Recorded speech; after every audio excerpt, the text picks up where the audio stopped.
ആ അച്ഛൻ്റെയോ അമ്മയുടെയോ പാതയിലൂടെ കടന്നു പോകാറുണ്ട്.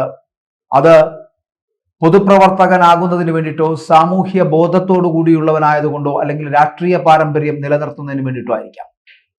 എന്തു തന്നെയായാലും അങ്ങനെ ഒരു മക്കൾ രാഷ്ട്രീയം ഇന്ത്യയിലുണ്ട് എന്നുള്ള കാര്യത്തിൽ സംശയമില്ല. ഇന്ത്യയിൽ മാത്രമല്ല, ലോകത്തിൽ പലയിടത്തും അത്തരത്തിലുണ്ട്.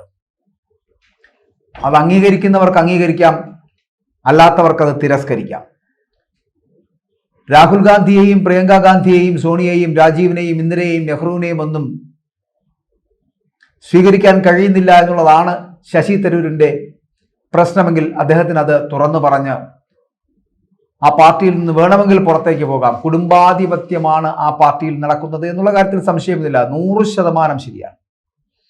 ഒരു പാർട്ടിയെ ഇത്രത്തോളം ഒരു തകർച്ചയുടെ വക്കിലേക്ക് എത്തിക്കുന്നതിൽ 100% ഈ കുടുംബാധിപത്യത്തിന്, ആ കുടുംബാധിപത്യം കാരണം തന്നെയാണ് ഈ പാർട്ടി ഇത്രത്തോളം തകർന്നു പോയത് എന്നുള്ള കാര്യത്തിൽ ഒരു സംശയമില്ല. അത് ശശി തരൂരിനല്ല, ഏത് കോൺഗ്രസ്സുകാരനോ ഏത് രാഷ്ട്രീയ നിരീക്ഷകനോ പറയുന്നതിലും തെറ്റുമില്ല. പക്ഷെ ഇവിടുത്തെ പ്രശ്നം, ഒരു കോൺഗ്രസ്സുകാരനായി നിന്നുകൊണ്ട് തിരുത്താൻ ശ്രമിക്കുമ്പോഴൊക്കെയും ആ തിരുത്തലുകളിൽ പലപ്പോഴും തിരുത്തലുകൾ ഉണ്ടാകുന്നില്ല എന്നുള്ളതാണ് പാർട്ടിയുടെ ഭാഗത്ത്. വീണ്ടും ശശി തരൂർ കോൺഗ്രസ്സുകാരനായി തന്നെ തുടരുകയും ചെയ്യുന്നുണ്ട്. ഈ കുടുംബാധിപത്യത്തിന്റെ കാര്യമെന്ന് പറയപ്പെടുന്നത് പലപ്പോഴും BJP ഉന്നയിക്കുന്ന ഒരു ആരോപണമാണ്. അത്